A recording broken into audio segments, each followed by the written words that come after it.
Hey guys, আমি এখন আছি নাজিরবাজার চৌরাস্তা আমাদের বাসার নিচে। তো ঈদের দিনে আমরা বের হয়েছি, কিন্তু বৃষ্টির কারণে বেরোতে পারতেছি না। তো বলতে চাচ্ছি যে আশেপাশে ভাই ব্রাদার্সরা কি বলতে চাচ্ছে না কি বলতে চাচ্ছে না, যে বৃষ্টির সময় তাদের কি ঈদের ফিলিংসটা কেমন লাগতেছে না লাগতেছে, এগুলো সব কিছু আমরা জানতে চাচ্ছি। তো আমার পাশে আছে সার্জিল ভাই। তো এই যে সার্জিল ভাই। আচ্ছা সার্জিল ভাই, আচ্ছা তো সার্জিল ভাই, আপনি বলেন যে ঈদের দিনে যে বিকেলটা যে আপনি বের হলেন, তো এই বৃষ্টির কারণে আপনি ঈদের ফিলিংসটা কেমন লাগছে? আসলে বৃষ্টি কি বলবো যে ঈদের ফার্স্ট ডে আজকে। তো আজকে থেকে যেরকম লাগতেছে মানে যে বাসা থেকে বেরোতে পারতেছি না, বাসায় খাওয়া দাওয়া হচ্ছে, মানে নামাজটা কোনো মানে রকম পড়ে আসছে। মানে আপনি বলতে চাচ্ছেন যে মানে আপনি বলতে চাচ্ছেন যে ফ্রেন্ড সার্কেল দিনে আপনি ঘুরতে বেরোতে পারতেছেন না, কোনো সেটাই, কিছু করতে সেটাই। পারতেছেন না, তাই না? হ্যাঁ। আচ্ছা আচ্ছা। তো আপনি বলেন, আর বিকেলে মানে অ্যাকচুয়ালি আপনার কোথাও যাওয়ার প্ল্যান ছিল?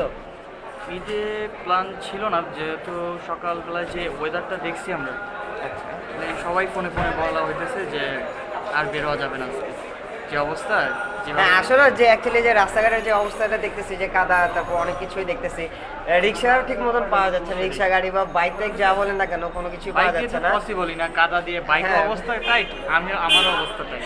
আচ্ছা। তো ভাইয়া, এছাড়া আপনাদের প্ল্যান আমার করা ছিল plan যে ছিল- যাওয়ার কক্সবাজার বা আদার্স হ্যাঁ কোথাও? না না, কক্সবাজার না, আমাদের শ্রীমঙ্গল প্ল্যান ছিল। শ্রীমঙ্গল, আচ্ছা আচ্ছা। ওইখানে আমার এক মামার বাসা, আচ্ছা। তো ওইখানে আমরা সব ফ্রেন্ড সার্কেল মিলে যাওয়ার তো মামার সাথে কথা বলছি চান্দাতে। মামা আপনাদের ওইখানে আসতেছি, আপনি কি ঢাকা আসবেন কি না? না, আমি ঢাকা ঈদ পরে আসবো। ও আচ্ছা, বেটার। এটাই বলবো। হ্যাঁ, ও আচ্ছা। বললাম যে আচ্ছা ঠিক আছে মামা, তো ফ্রেন্ড সার্কেল আছে 7-8 জনের মতো, আমরা আপনার এখানে কোথাও যাওয়ার প্ল্যান করিনি, তো আপনার এখানেই যাবো। তো আর মামা না, বললো আসো। আমি আরেকটা কথা সাজিল ভাইকে এক কোশ্চেনটা আস্ক করতে যাচ্ছি, বিকজ আমরা ঢাকার পোলাপানি। একটা কোশ্চেন আস্ক করতে যাচ্ছি যে আমাদের এলাকায় বেশিরভাগই গ্রামের মানুষ চলে গেছে, আই মিন বাঙালিরা। আমরা ঢাকায় ভাষায় যেটা বলি বাঙ্গাল, হ্যাঁ, কিন্তু এটা অ্যাকচুয়ালি বলাটা উচিত না, কারণ তাদের দ্বারা কিন্তু আমরা চলতেছি, যাই হোক না হোক তাদের দ্বারা কিন্তু আমরা মানে অ্যাকচুয়ালি ভালোভাবে চলতেছি। সো এটা আমি বলতে যাচ্ছি যে সাজিল ভাইয়ের মুখে থেকে শুনতে যাচ্ছি যে যারা বাঙালিরা যে চলে গেছে গ্রামের বাসায়, তো এখন ঢাকার ফিলিংসটা আপনার কাছে কেমন লাগতেছে? সাজিল ভাই প্লিজ একটু বলবেন প্লিজ। ডিফারেন্ট ফিলিংস, আচ্ছা, তো যে একটা যে অক্সিজেন পাচ্ছি, ও মানে আচ্ছা মারাত্মক একটা অক্সিজেন, মানে সেটা আমি গ্রাম অঞ্চলে গেলে পাই, কিন্তু আচ্ছা। ঢাকায় যে আজকে এই অক্সিজেনটা আমি পাবো, কারণ আমি সব ঈদেই ঢাকায় থাকি না।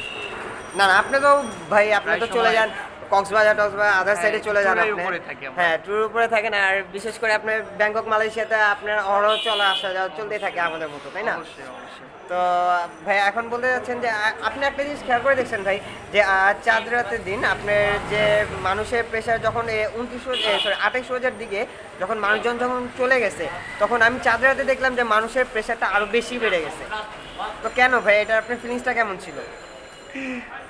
মানে তখন কি বলবো, মানে সবাই মানে তো আমি দেখলাম সবার যে মা বিভিন্ন বাবার সঙ্গে- মার্কেটগুলোতে যা দেখলাম যে মানুষের উপচে পড়া ভিড় ছিল চাঁদ রাতের দিন। তো অনেক উপচে পড়া ভিড় ছিল, মানুষের মাথা মানুষ খাচ্ছিল। তো আপনি এই ব্যাপারে কি কি বলতে চাচ্ছেন? এই ব্যাপারে এবার তো মানে মার্কেটিং যে বাজারটা, এটা খুব খারাপ গেছে। সরি ভাই, মিস্টেক। একটা লোক এসে খুব ডিস্টার্ব করতেছিল, তো আমি লোকটাকে দেখাচ্ছি। তো দেখবেন, আপনি দেখতে যাচ্ছেন যে এই দেখেন, এই যে এই লোকটা প্রচুর ডিস্টার্ব করতেছিল, এই যে হ্যাঁ, what is this, it is this. হ্যাঁ হ্যাঁ ভাই, বুঝছি বুঝছি। তো যাই হোক, তো এটা বলতে যাচ্ছিলাম। তো ভাই, ভাই আমরা টপিক্সের মধ্যে এসে পড়ি। তো টপিক্সের মধ্যে আমরা এসে পড়ি যে আমরা যে বলছিলাম যে চাঁদ রাতের দিনের যে কথাটা। তো ভাই প্লিজ একটু বলবেন প্লিজ।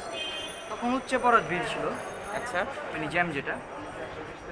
তো এটা সবাই মানে দেখা গেল অনেকজন চাকরিজীবী আছেন যারা, তারা সেদিন ছুটি পাইছেন, তো পাওয়ার পর হঠাৎ একদিনই সময়, ওই রাতটাই হ্যাঁ। সময়, সেই কারণ সময়টা যা ঈদটা পাচ্ছে- সবাই চায় যে নিজের আত্মীয় স্বজন, নিজের বাবা মার সবার কাছে অবশ্যই সাথে অবশ্যই করতে। অবশ্যই, হ্যাঁ এটাই। তো সবাই যখন যাচ্ছে, টিভিতে দেখতেছি ট্রেনের লাইন, ট্রেনগুলো হ্যাঁ। পিঁপড়ার মতো ধরে রাখছে। সেটাই, হ্যাঁ, এমন একদম মানে পিঁপড়া বাসা হয়েছে, মানে এরকম, হ্যাঁ এরকম একটা ইয়ে মনে হচ্ছিল। লঞ্চগুলা মানে যেভাবে চলাচল হচ্ছে, যেভাবে ওরা যাচ্ছে, তো খুব মানে আমি এটা অ্যাকচুয়ালি আমারও মানে জিনিসটা অ্যাকচুয়ালি, আমি তো ঢাকার, আমার যদি এরকম গ্রামের বাসা থাকতো তো আমারও এরকম একটা হ্যাঁ আসলে স্বাভাবিক, যার যার স্থানীয় বা যার যার এলাকার তার একটা মানে টানই থাকে অন্যরকম। তো ঠিক আছে ভাই, থ্যাংক ইউ সো মাচ।